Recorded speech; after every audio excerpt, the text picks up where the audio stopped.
त्यांनी 18 घंटे अभ्यास केला आणि त्या अभ्यासाची परिणती म्हणून एक उच्चतम असं ज्ञान प्राप्त करून तळागाळातील या समाजाला वर आणण्याचं काम महामानव डॉक्टर बाबासाहेबांनी संविधानाच्या माध्यमातून केलेलं आहे. अशा महामानवाला आपल्या महाविद्यालयाच्या वतीनं आपण अभिवादन म्हणून सलग 6 तास हा विद्यार्थ्यांसाठी अभ्यास हे एक उपक्रम आमचे सोशॉलॉजीचे विभाग प्रमुख आदरणीय डॉक्टर देवदास भगत सर आणि संपूर्ण प्राध्यापक वर्ग आणि ग्रंथपाल कडू सर या सर्वांच्या सहकार्याने आज होत घातलेला हा कार्यक्रम आणि यासाठी आपण उपस्थित झालेलो आहोत. तर या महामानवाला अभिवादन करण्यासाठी आणि तुम्हा सगळ्यांना शुभेच्छा देण्यासाठी मी प्राचार्य डॉक्टर राहुल सर्वेसर यांना अशी विनंती करतो की त्यांनी आजच्या कार्यक्रमाला आपल्या विद्यार्थ्यांना शुभेच्छा द्याव्या.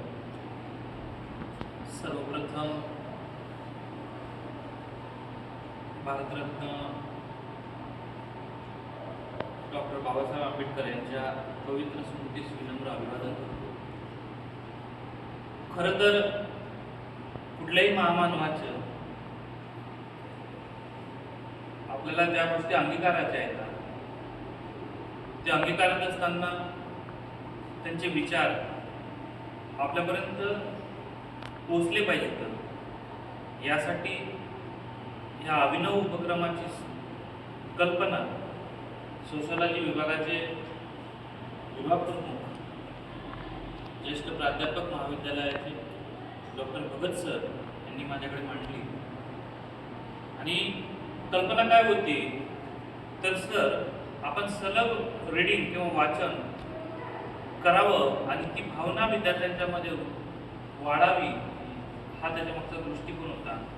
आणि सरांनी जी कल्पना थोडीशी मांडली त्याला लगेच प्रतिसाद दिला आणि सांगितलं की हा उपक्रम समाजशास्त्र आणि आपलं ग्रंथालय विभाग ग्रंथालयाचे विभागाचे प्रमुख डॉक्टर कडू सर यांच्या माध्यमातून शांततामय वातावरणामध्ये हा पार पाडावा असं आपण सूचना केल्या जातात. आणि म्हणून त्या दृष्टीनं 14 तारखेला आपल्याला माहिती आहे डॉक्टर बाबासाहेब आंबेडकर यांची जयंती असते आणि ती जयंती साजरी करत असताना त्याची सुट्टी असल्यामुळे आम्ही